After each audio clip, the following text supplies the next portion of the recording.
We locked in like the playoff grind. Preparation to win, you can lay off. Mind, you hit the end of the countdown, it's take off time. Multiple streams of income, pay off time. Keep your head up, it'll pay off. Load the bread up, it'll pay off. The gap would only widen with the days off. The hate is only dividing, shake the way. What's up, everybody? It's me, your brother, your cousin, your nephew, your uncle, Big Mel, not the little one, and this is the Whole Purp podcast, where the whole purpose is the whole purpose. Today we have a special guest. She's a true advocate for healing and empowerment. She's a licensed clinical mental health counselor and a visionary behind a thriving practice with locations in Raleigh and Rocky Mount, North Carolina. She has degrees in psychology from Georgia State University and clinical mental health counseling from North Carolina Central University, E-Funk. She has devoted her life's work to helping individuals, couples, and families heal through compassionate, evidence-based care. Since launching her practice in 2020, she's built a remarkable team of clinicians specializing in everything from anxiety and depression to trauma, relationships, and family dynamics. She embodies the belief that true healing begins when people feel seen, supported, and understood. Everybody, please welcome Miss Alicia Renee Battle. How you doing today? I'm doing good today. Good. Nice to have you here. I appreciate you. We've been talking about this for quite some time, so I'm glad we finally got this moment to get you here. So tell me, how things been going for you?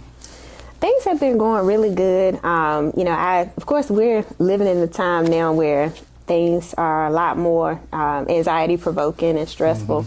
And so that has really put a lot of us mental health providers to work. So it's really good as far as being able to help the community and really help people through some tough times. That's good.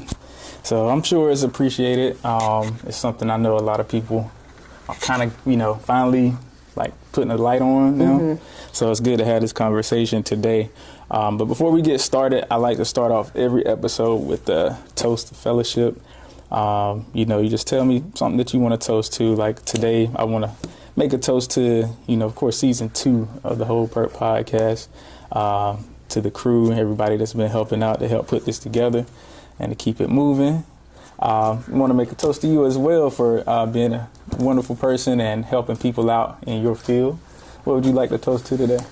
I would like to toast to elevating from here, going higher, experiencing greater times and greater experiences. Okay, sounds good. Cheers to that. Cheers. Yeah, indeed. Okay. This episode of the Whole Purp podcast is brought to you in part by Ill and Comfortable Incorporated. We're all ill in our own righteous way. Visit our store where you can find the Whole Purp merchandise. You have anything from dad hats, beanies, tumblers, glasses, t-shirts, and even more. And don't forget to check out our season 2 merchandise with our Trust God edition. You can get notebooks, beanies, shorts, hoodies, and a lot more things to come. So go ahead and support and get perked up. Now back to the show. What we like to do, I always want to get a look at your past. So we call this segment Blast the Past. So just tell us, just starting off with like your early influences and your background. What were you like growing up?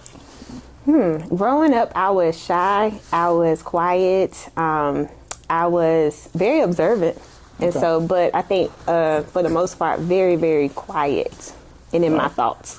Did people would they have guessed oh, she's definitely she'll be in that field, you'll be a mental health therapist? I would say yes, because I was so quiet, I was also a great listener. So a lot of people would talk to me. I would also, by me being quiet, very a confidential type of person. So people would share their secrets and wouldn't hear it after that. So I would say people probably would see it coming. Okay, I get it. That's something that I know that people, especially in my family, I got a family of talkers. They like to talk. And I'm one that's I listen. I ain't gonna say I like to listen, but I listen. And the reason why most of the stuff don't get out is because I probably forgot it by the time I leave. So I get a lot of secrets and people's emotions, and they know it's okay, I know he ain't gonna tell nobody.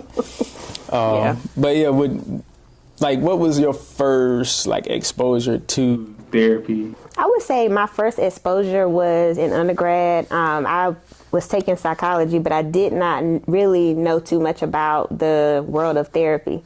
One of my teachers, she actually had her own practice at the time, and she would give us real life experiences of owning a practice. And so I remember one day after school, one day after class, we had a conversation, and she was saying, you know what, I think you would be great, pursuing private practice and maybe even becoming a therapist. And she told me a little bit more about it, and I looked more into it, and that's when I pretty much set my plans for grad school and clinical mental health.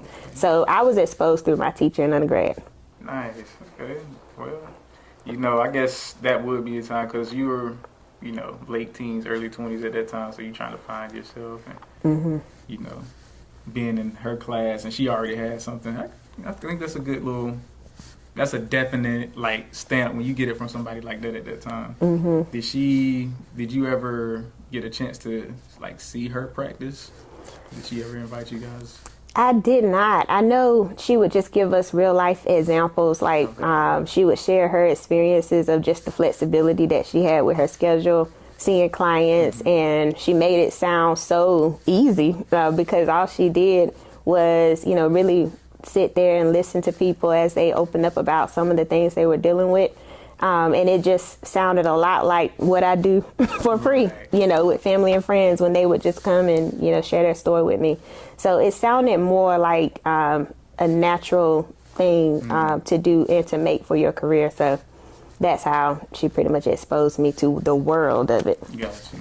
So I guess it does fit to say that your lifestyle, your experiences through life kind of pushed you in that direction. Yeah, life experiences with people opening up, but then I also started to go through some tough times myself. Okay. I remember being in undergrad, maybe even shortly after having a class with her, just being in that place of trying to understand my purpose. What am I here for? Why am I doing what I'm doing? What direction do I want to head in? Because at the time I was a business major, and I was, I just knew I wanted to have a business. I didn't know what at the time, but when I started to kind of have this identity crisis and just started searching and, looking deeper into who I was, trying to understand why certain relationships didn't work out, it pretty much pushed me to, this career and pushed me to really wanting to help other people find themselves as well. Okay, good. So with that being said, I know you said, go back to what you said. You said you had moments that yourself that you went through. Is it anything in particular that kind of was the standout that was for one, I could use this, but for two, I want to help people with this? So in undergrad, I think it was just more of, trying to, just to kind of go back to, I did go to Georgia State. I'm not originally from Georgia. So that was a new experience for me within itself, being in a state where I didn't know anybody. I've already, mentioned that I was quiet, didn't really talk a whole lot. And so being in a space where you don't know anybody, you're kind of forced to talk, forced to meet people.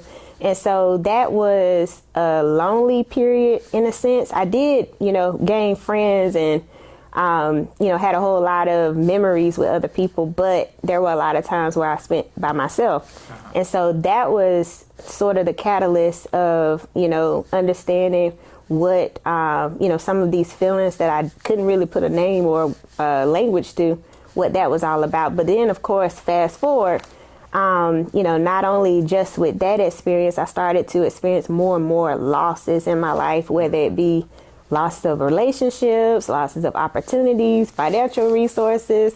All of those things really, forced me to get to know myself in a new way. And I think when you experience deep losses, you're in a place of, trying to find yourself, trying to figure out what's next, because it can feel like a hopeless situation. So I would say loss was something that really, really committed me to this of helping people. And I will also add, too, as far as, I started to realize that, there's obviously stigma around mental health, but it's a stigma because people don't understand the power of your thoughts. People don't understand that a healthy mind can get you anything in life. And so when I discovered that for myself, I started to see results in that. That's when I realized I want to help other people experience this too. That's a word right there. Yeah. You know, that I'm a church boy. Sound like you started to preach a little bit. And I know your mama too. Shout out to Pastor Alicia Jackson. You know. Before we move on to the next segment, I just want to get the audience to take a moment, like, comment below, drop some questions that you might have that we can tag into you later on after the episode. Also, share it with your friends, share it with your families, let them know the Whole Purp is up and we're at it. And most of all, please, please, please subscribe and hit that notification bell so you don't miss any content that we have coming up. Help us continue to grow. We did well last season. Let's see if we can top it this year. So moving on to views, I want to ask you one simple question. What does healing mean to you? What does it mean to heal? Healing means to rise to a higher version of yourself, to elevate, to gain clarity, to experience a clear mind so that you can continue to do more in the world. Okay, I like that. So basically like elevation. The Whole Purp podcast is brought to you in part by Ill Incomparable Incorporated. We're all ill in our own righteous way. Visit our store where you can get the Whole Purp merchandise, anything from dad hats, beanies, tumblers, laptop sleeves, hoodies, glasses, tees for tots, and many more items. Go ahead and support, check us out, and get perped up. Now, back to the show. Yeah, I think healing is one of those things that people have a misconception about where they think it's like I'm going to heal and that's it. Specifically talking about like losses. People lose loved ones and they think, I'm never going to get over this. And it's like one of those things where, you're going to constantly work on getting over that hill. What would you say to somebody right now that's dealing with loss of, even if it's somebody that's dealing with the loss of love or a loved one, what would you say to them as far as that process goes? I would say just keep going, because with the grief, which, just to kind of explain what grief is the journey of processing a new reality of something. So anytime you experience loss, you do have to adjust to this new reality. So my advice for anybody dealing with any form of loss is to keep going, because it is a journey that you have to take. And some people choose to put it off, but the earlier the better. And so just keep going, because it will be something that you may discover more land and territory of. That's just because it really forces you to face yourself in new ways. So just keep going. That's good. That's awesome. Let's get into the nitty gritty, the meats and the potatoes. There's people that like to talk about mental health and the way it's treated. There's a thing where people feel like medication is the answer. Some people feel like you shouldn't use medication at all.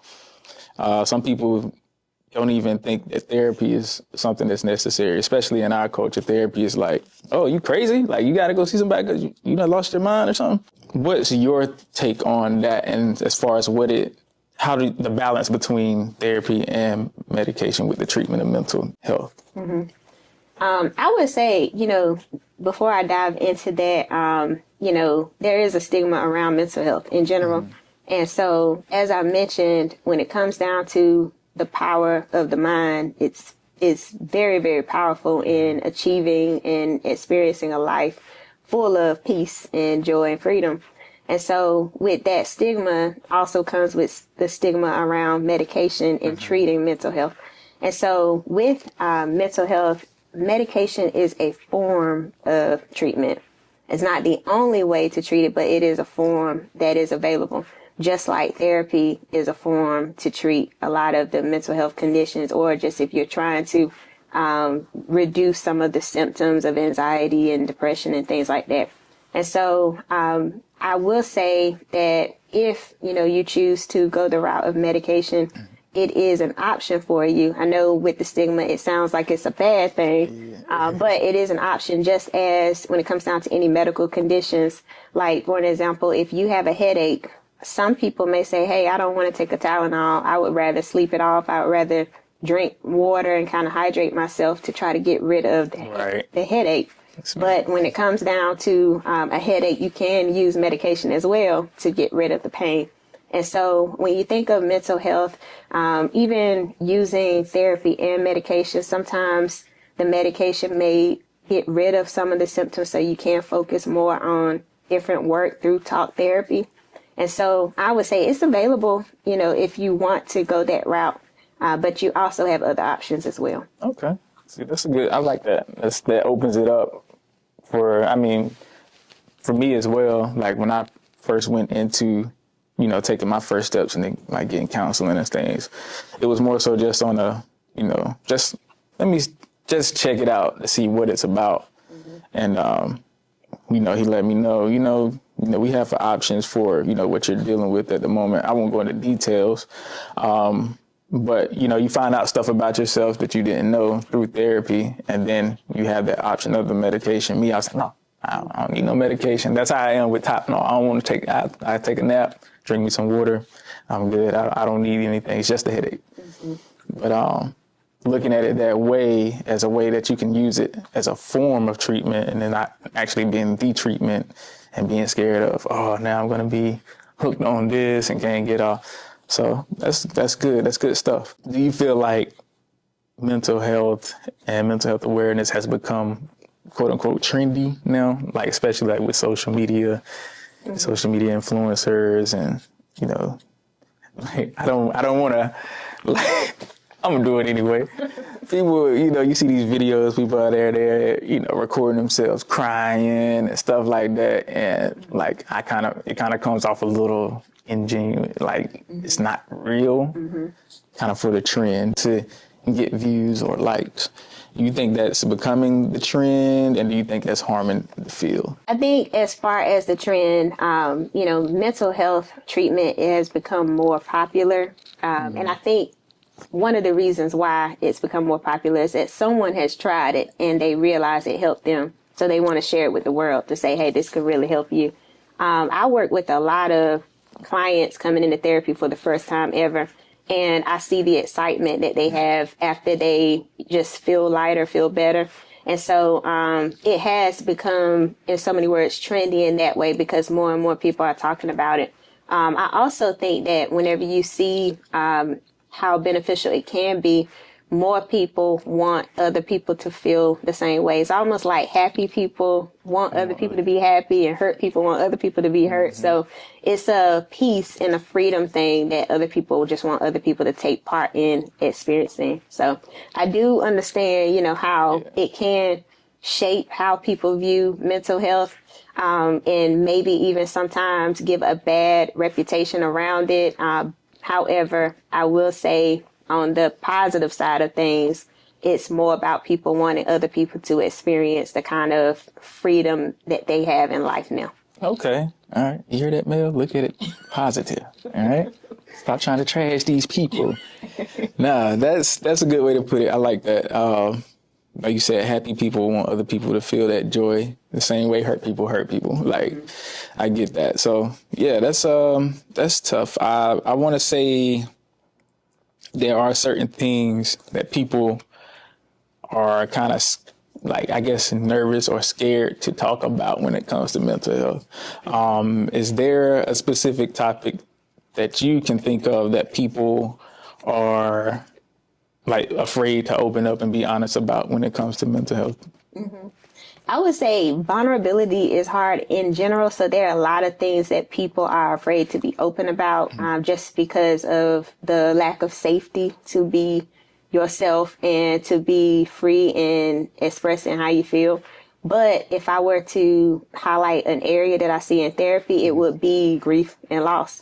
And the reason why I say that is because we all know grief doesn't just only consist of people losing a loved one through death, but it could be loss of many things like opportunities, loss of financial resources, or even people in relationships. Mm-hmm. And so because of these kinds of losses, there is a thing called disenfranchised grief, which is the loss of something that's not socially recognized. Like, for an example, a breakup. If there is a person that ended a relationship, you know, your friends and family may be able to listen to you in the beginning, you know, but after that, they're going to say, move on. Like, stop you know, talking about it. Yeah, stop talking about it or date somebody else. And so people around you may rush, you know, where you are. And because of that, we become ashamed of our feelings and we become ashamed of opening up to others about where we truly are. And so when it comes down to loss, which again comes in many forms, I see a lot of people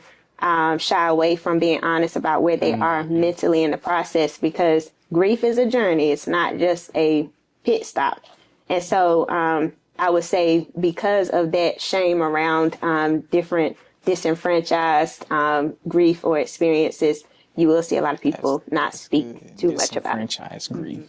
I never heard of it, but I can relate, because especially, like, not to belittle like women, but especially as men, I think we deal with a lot of that, because, you know, even when it's something as simple as a breakup, like, you know, people aren't going to listen to you moan and cry about you losing your girlfriend or your wife, but so long, and then they feel like, boy, you know, man up, like, get it together, like, you know what I'm saying? Even if it's something as simple as you just hurt that you lost a game, like anything like that, we've always been taught from little boys on up, like, get over it, like, go to it can be healthy at some points, especially in sports. Like, one thing we learned was, you know, the next play, like, you know, you messed up here, next play, turn the page.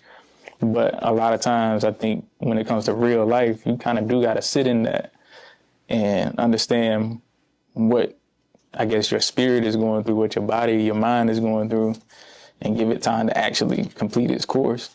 Just like you got to go through colds, you got to let it complete its course. You can't just say, oh, I'm good now, and you still coughing your lungs out. Like, you got to let it go its course. Yeah. So that opened up a page for me right there. I got to study that disenfranchised grief. We are going to take you to the fun part. We call this Pick Six. This is the game where we try to, you know, pick your brain a little bit, kind of get you to think a little outside of the box, and have a little fun. So I hope you've had fun so far. It's been great. We've touched on some really good things, and I appreciate you, you know, for opening up for all of us here. But moving to Pick Six here. First question. I think I already know this, just listen to you talk. Are you more of an overthinker or an oversharer?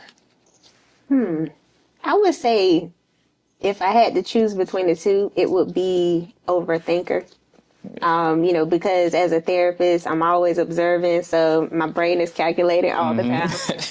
I'm not an oversharer, because that's another downfall to a lot of therapists, is that we do a lot of listening in our work that we forget to share, even in our personal lives. So I can be a little bit of an undershare because of that, because I'm so used to listening. Nah, it makes sense. In your sessions, are you more likely to cry with clients, or you hold it together, like put your mask on? More likely to hold it together. It's very interesting how people who are not in my personal world may think that I'm not a emotional person, because I keep it, you know, intact. But I will say, in my personal life, now, if I was watching a Lifetime movie or something sad, you know, I would probably cry really easily. But at work, I have a hard time. You know how to shut it off. I get it. It makes sense. You got to keep that, disassociation from it, so you don't get too involved. So I can imagine there been a lot on you taking in everybody's traumas and grievances. So, question 3. Your catchphrase when you're in a session, is it more so, would you be more likely to say, how does that make you feel? Or let's unpack that. I think I'm a how does that make you feel person in sessions and outside of sessions. I know a lot of people say turn that therapy off, but I'm just genuinely interested in tapping into those feelings, because, you know, I don't think we assess that too often, but I am a how does that make you feel? And I know my clients, they'll just say, here we go. I can imagine hanging with you like at a bar or something, and I'm telling you something. How does that make you feel? Like, come on now. Yeah. Okay. Moving to question 4. For your own personal therapy, would you prefer music therapy or journaling? That's a really hard one because I believe in both of them. I love music, and I feel like music is healing in so many different ways. But I also believe that writing things out can be very impactful when it comes down to building the life that you want or the future that you want. You have to really become a visionary, and I think writing things out really paints that picture in a clearer form. So I would say maybe journaling. Journaling? Yeah. Okay. I like that. I've started to do that now, and I think it is impactful. I've been around music all my life, so I guess something different works out as well. Number 5, would you prefer, if you're having a hard time, you got a lot on your mind, you prefer to have a night out with your friends or a night home alone? Night home alone. Easy. That was easy. I'm an introvert, so I need alone time to charge back up, and so my social battery does die. Yeah. So definitely, I think alone time. But I do love my time with my friends too. But Now, are you an only child? No, I grew up as the only child until I was 16. Okay, so that's probably why siblings started coming. You had that time to yourself. I get it. Yeah. I'm my mom's only child, so I tell my wife all the time, look, today I need me. I can't do people today. Yeah, that's I get it. Last but not least, I ask everybody this at the end. What's more important to you, time or money? That's a really, really good question. I would say time, because, money comes through, I would say, elevated thinking.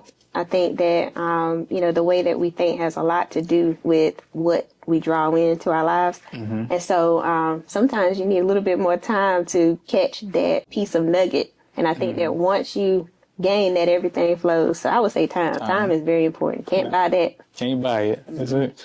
Well, I appreciate you giving me a little bit of your time today, coming out here, hanging out with the Whole Purp podcast. It's been amazing. We may have to do this again, but I think the people got something good out of this today. Once again, thank you. And I hope that you have a wonderful, bright, brilliant future with your practice. Thank you. Yeah. Thank you. We'll catch you guys on the next time on the Whole Purp. We locked in like the playoff grind, preparation to win. You can lay off mine. You hit the end of the countdown. It's take off time. Multiple streams of income, pay off time.